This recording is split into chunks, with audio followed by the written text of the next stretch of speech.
Mimi ni mtu wa one term, na nilisema na narudia. Lazima pia mjue nyinyi viongozi, Fred Matiang'i pia unataka president. Na president haitafutu Kisii peke yake. Kisii ni kaunti mbili. Toka nje. Kaunti mbili peke yake ukianza asubuhi. Hata mimi nikikuja Kisii, siku moja nimemaliza hizo kaunti mbili. Siku moja kaunti mbili nimemaliza. Fred Okengo Matiang'i, mimi nikikuja Kisii naanza saa 1 mkutano, saa 4 nimemaliza. Hapo ni Kisii. Hapo ni Kisii. Western ni kaunti 5, uweze linganisha na Kisii. Kakamega peke yake ni kama Kisii mzima kaunti mbili. Kwa sababu Kakamega iko na wabunge 12. Hizo ni constituency 12. Niambie hiyo kitu ni kubwa kiango gani? So ambia mwenzako kwa Kisii. Matiang'i. Mwambie kwa Kisii. Atoke nje. Aligichikura isiko.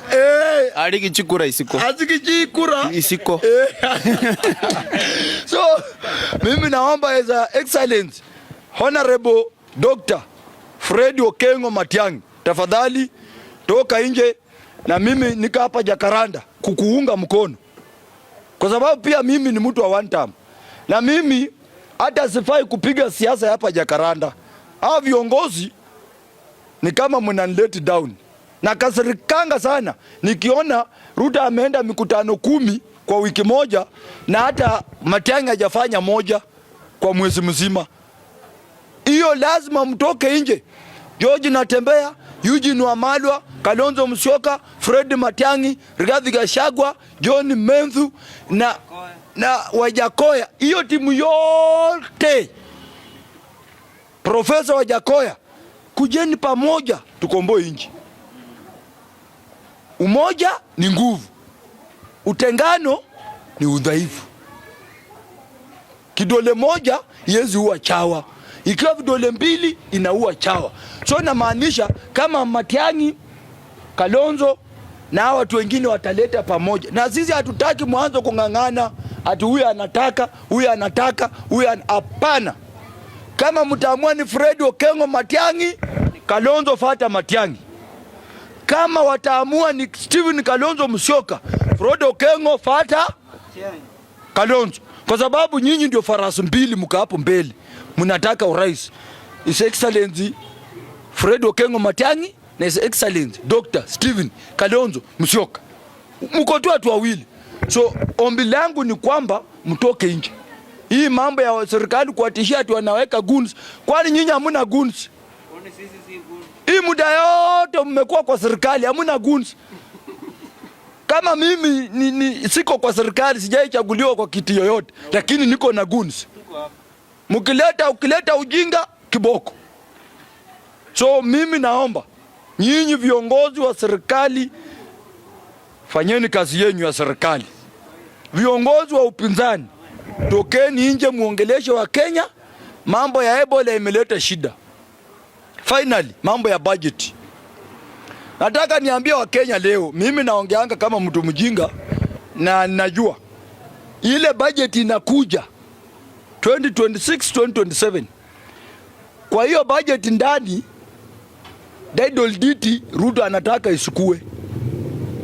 Ati sub chief akuje kwako, ahesabu ng'ombe zako, ahesabu kuku, ajue uko na shamba kiwango gani.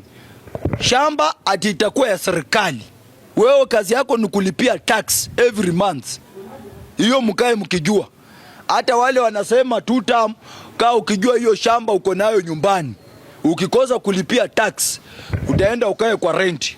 Serikali itachukua shamba. Ndio uliona Ruto anasisitiza anaita masabu chief. Umeona Ruto akifanya mkutano na masabu chief na machief na ma-DCC. Hiyo ndio kazi watakuwa wanafanya kwa ground. Uko na kuku ngapi? Imetaga mayai ngapi? Hata mayai uende report kwa chief. Kuku yangu imetaga mayai moja leo. Kwa hiyo mayai moja ni pesa ngapi? Moja shilingi 10. Shilingi 5 ni ya serikali. 5 ndio yako.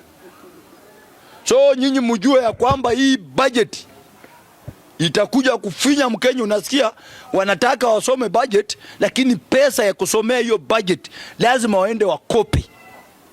Ni trillion of money. Na mtu anasema 2 term. 2 term. Aoni maisha ni ngumu. So mimi ninaomba wa Kenya, tafadhali tukae unity.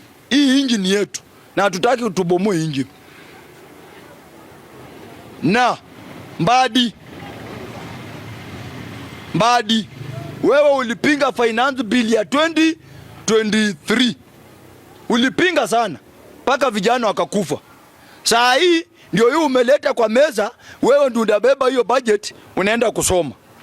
Ati mtu akiwa nje ni mzuri, akiingia ndani ni shetani. Mbadi mimi sikujua anaweza join hii serikali akuwe shetani venye ako shetani saa hii. Mbadi, Opiyo Wandayi. Nyinyi tu ama ni watu wengine?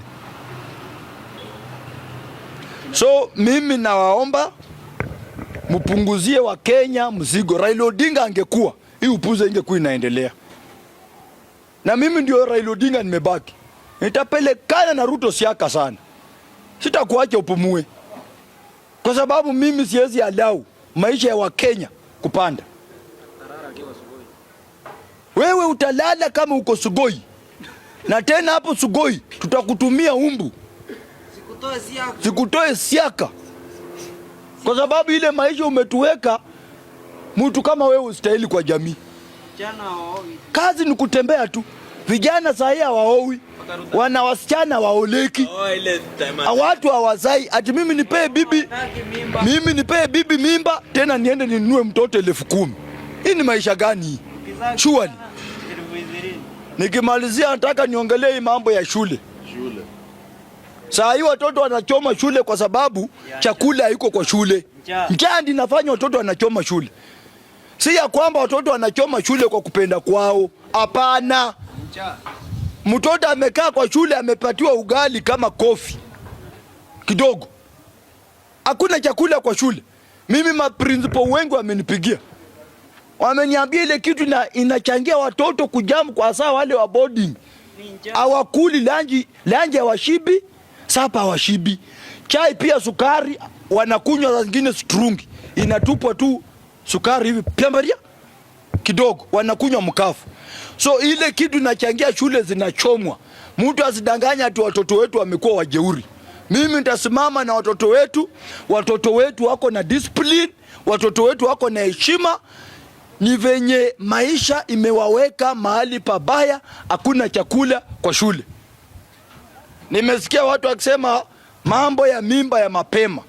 Nataka niambie serikali yetu ya Kenya, nyinyi ndio mnachangia watoto wa shule kushika mimba ya mapema. Kwa sababu gani nasema hivi? Huwezi achilia mtoto msichana saa 12:30. Huyo mtoto anatembea kwa barabara peke yake. Una-expect boda mwenye ana bibi na ako na 500 kwa mfuko afanya aje huyo msichana? Atamubeba siku ya kwanza free, ampee 50 bob. Siku ya pili ampee 100. Siku ya 4 amuombe mechi. Msichana hawezi kata kwa sababu huyu boda anamubeba na anampea pesa ya breakfast kwa shule. So mimi nataka mrudi kwa drawing kwa table, muangalie masaa ya watoto kutoka kwa shule, hasa watoto wetu wasichana. Kitambo watoto walikuwa wanatoka kwa shule mwisho saa 11. Watoto wameenda nyumbani. Lakini saa hii kuna vitu zingine zinaitwa tuition. Walisema ati hakuna tuition. Mtoto wa form 4 ako day scholar anaachiliwa saa 1:30. Nimekuwa nyumbani nakutana na watoto wa shule usiku. Saa 1 mtoto anatoka, unauliza ni nini? Ati mwalimu alikuwa ametuambia tuition iko. Ninaomba serikali yetu ya Kenya, nyinyi ndio mmefelisha watoto wetu.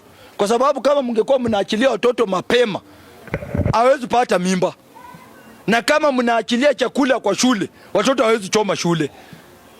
So nyinyi msituletee porojo, mnaanza kusema ati wazazi hawafundishi watoto wao discipline.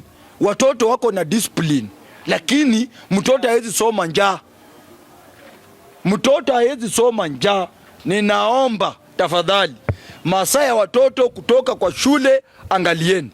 Iwe mwisho ni saa 10. Mwisho watoto watoke kwa shule saa 10. Pia mtoto aende atulie. Kitambo watu hawako wanasoma tuition, lakini watu walikuwa wanapita mtihani. Leo hii shule imekazia watoto wanasoma tuition, na hiyo shule ndio inapata grade mbaya. kwa mtihani. D minor. Grade yenye hata certificate yezi toka. Na umekazia mtoto ati anasoma tuition. Na shule inapata grade mbaya. So mimi nataka kuomba William Samoei Ruto pamoja na mkubwa wa education. Anaitwa nani? Hata majina ngumu watu hawakusomea mambo ya education. Sijui ni Migambi. Ninaomba watu wa education mkae pamoja, kuanzia shule zikifunguliwa muweke strategy. Mwisho watoto watoke kwa shule saa 11 sharp. Ama saa 10:30. Watoto wanapata mimba mapema, alafu serikali inakuja kushika vijana, wanasema tu vijana wanapatiana mimba, vijana sijui wanafanya nini. Vijana wetu hawana shida, walimu ndio wako na shida.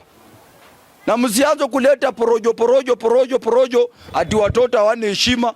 Watoto wetu wako na heshima. Ni venye wazazi principal lazima muweke watoto in. Chakula ikuwe kwa shule full. Na msilete siasa duni ati watoto hawana heshima. Watoto wetu wako na heshima.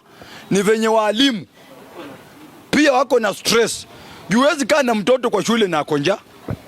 So mimi kama Nuru Okanga, watoto wetu wa Kenya wako na discipline. Ni venye shule serikali imefeli kureduce ama kusupply chakula kwa shule. Pia wazazi pale nyumbani hawana chakula. So nyinyi muangalie maneno na watoto wetu watakuwa na heshima na shule hazitachomeka. Thank you very much. Nyasaye abarinde.